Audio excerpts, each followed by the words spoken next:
Level 1. The Yard Rookie. You start before sunrise behind a chain-link fence where broken cars wait in rows. The tow yard smells like oil, wet asphalt, burned rubber, and old metal. A sedan with a crushed front end sits under a flickering light. A pickup with no wheels rests on blocks. Somewhere nearby a diesel engine coughs awake, and the yellow lights on a tow truck begin to spin against the dark. You are not trusted with the road yet. Not the winch. Not the wheel. Not the customer. Your job is smaller. Sweep glass, check chains, coil straps, wash mud off the truck, move dead batteries, stay out of the way while the real drivers answer calls. Then the radio crackles. A car is stranded on the highway shoulder. The driver beside you grabs his keys and says, "Ride along." Watch everything.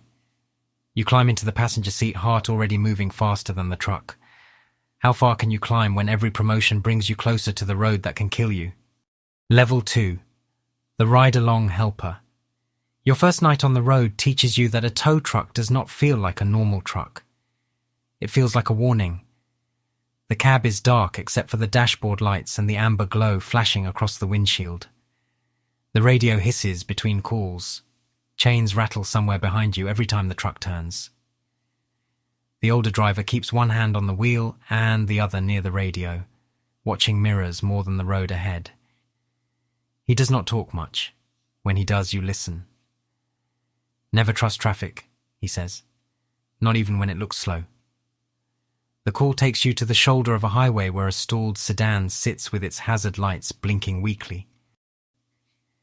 The woman inside grips the steering wheel with both hands, eyes wide, while cars rush past only a few feet away. The moment you step out, the wind hits you. Not normal wind, traffic wind. Every passing truck pushes air against your chest and shakes your reflective vest. Your boots stand on rough asphalt. Your ears fill with engine noise. The older driver moves fast, placing cones, checking the angle, telling you where to stand and where never to stand. You want to help, but mostly you are trying not to freeze in the wrong place. He shows you how to approach the stranded car, how to speak calmly to a frightened driver, how to keep your body turned toward traffic even while your hands are working. You hold the flashlight. You carry the straps. You watch the hook go under the frame. The car is loaded in minutes, but your pulse stays high long after you climb back into the cab.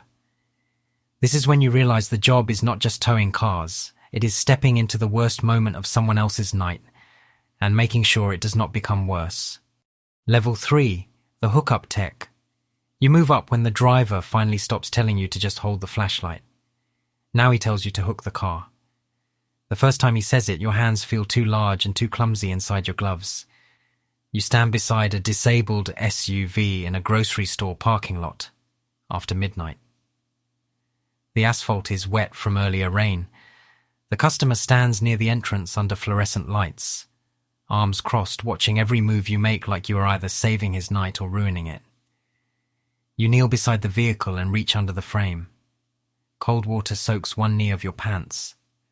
The smell of oil and wet rubber rises from the ground. Behind you, the tow truck idles, amber lights turning across the pavement.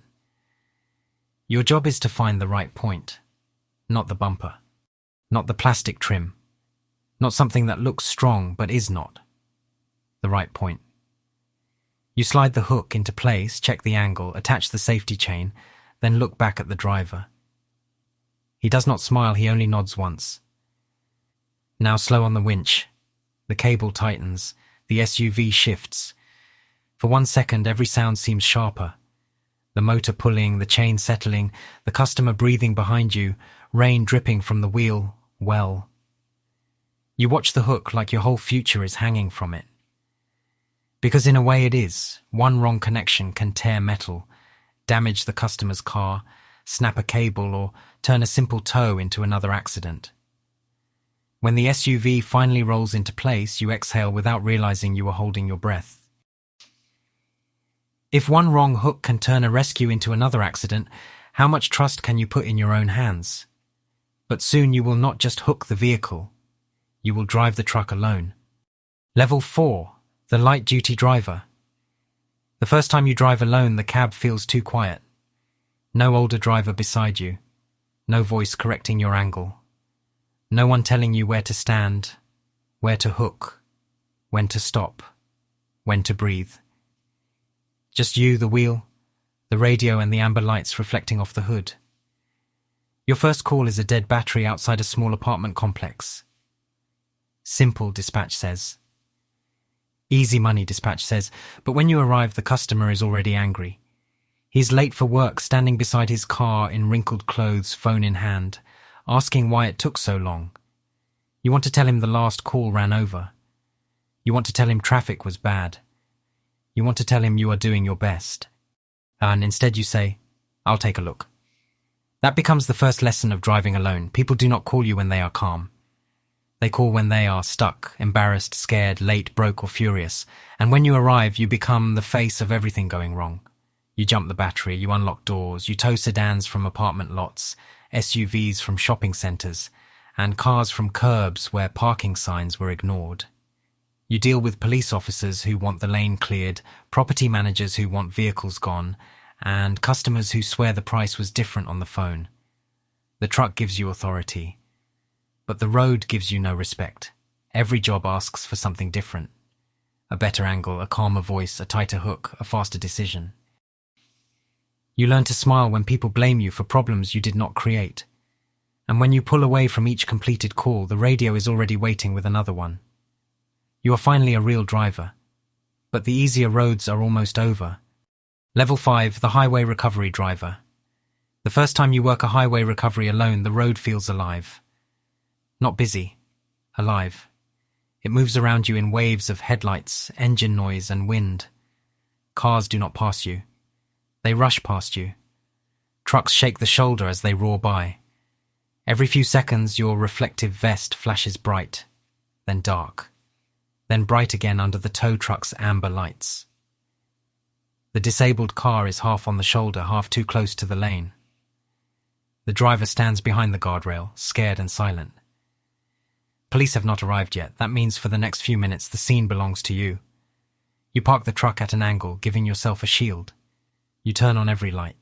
You place cones with one eye on the traffic behind you. Your boots crunch on gravel. Your gloves feel slick with cold sweat. Every sound competes for your attention. The winch motor, the hazard lights clicking, the blast of passing engines, the customer asking if it is safe to stand there.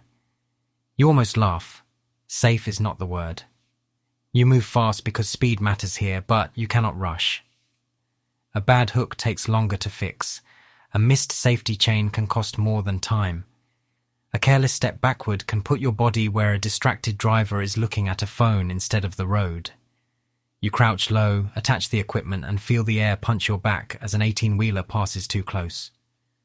For half a second, your whole body goes still. Then you keep working. Because the car has to move. Because the lane has to clear. Because fear does not load the vehicle for you. What does courage mean when traffic is moving inches from your back? Level 6. The Accident Recovery Specialist. You become an accident recovery specialist the night you stop thinking of wrecks as cars. They are not cars anymore. They are aftermath. The call comes after midnight. 2 vehicles, intersection collision, police already on scene. When you arrive, red and blue lights wash over the wet pavement. The air smells like antifreeze, burned rubber, and hot metal. Broken glass sparkles under your boots like ice. One car sits sideways near the curb with its front crushed inward. The other rests against a light pole, airbags hanging loose inside like deflated lungs. A firefighter sweeps debris away from the lane. A police officer points you toward the first vehicle and says, "We need this cleared fast." Fast, that word means something different here. You still need to move quickly, but nothing can be careless. A wheel may be locked, a frame may be bent, fluids may be leaking. The car may not roll straight. The owner may be standing nearby, watching in silence as the machine that carried their life yesterday becomes twisted metal tonight. You put on gloves, step around the glass, and study the angles. This is no longer a simple hookup. You use the winch to pull the damaged car into line. You attach extra chains. You guide the lift slowly, listening for scraping metal, watching the suspension, making sure nothing tears loose. The officer keeps traffic back. Your amber lights spin over the wreckage. Then you notice the owner staring at the driver's seat. You do not ask what happened, you just work more carefully. Because sometimes towing is not about moving a vehicle, it is about removing the evidence of a moment someone will never forget. And the heavier the wreck, the quieter you become. Level 7. The heavy-duty operator. You move into heavy-duty towing when ordinary cars stop feeling heavy enough. The first time you stand beside a semi-truck that needs recovery, you understand how small your old world was. The rig sits crooked near the edge of an industrial road, its trailer leaning slightly, tires sunk into soft ground after a bad turn. The cab towers over you. The trailer stretches behind it like a wall. Your heavy wrecker idles nearby, bigger, louder, and more expensive than anything you have driven before. This is not just a tow, this is physics, weight, angle, tension, ground condition, load balance, cable strength. Every detail matters before the first pull even begins. You walk the scene slowly, boots pressing into wet dirt, radio clipped to your vest, amber lights flashing across steel and mud. The truck driver watches you with nervous eyes. A police officer waits for your plan. Your crew looks to you because the machine is yours now. You attach thick cables, inspect the anchor points, and check the winch line twice. Then a third time. When the cable tightens, it makes a sound like a giant string being tuned. The heavy wrecker settles under the strain. You feel the pull through the ground, through the controls, through your chest. One wrong calculation can snap steel, roll the trailer, destroy cargo, or send people running. So you move slowly. The trailer shifts. Mud breaks loose. The semi begins to come back toward the road inch by inch. Nobody speaks until it is stable again. Then the driver exhales and you realize everyone had been holding their breath with him. How much weight can you control before the machine starts controlling you? Level 8. The night dispatcher. You move off the road, but the road does not leave you.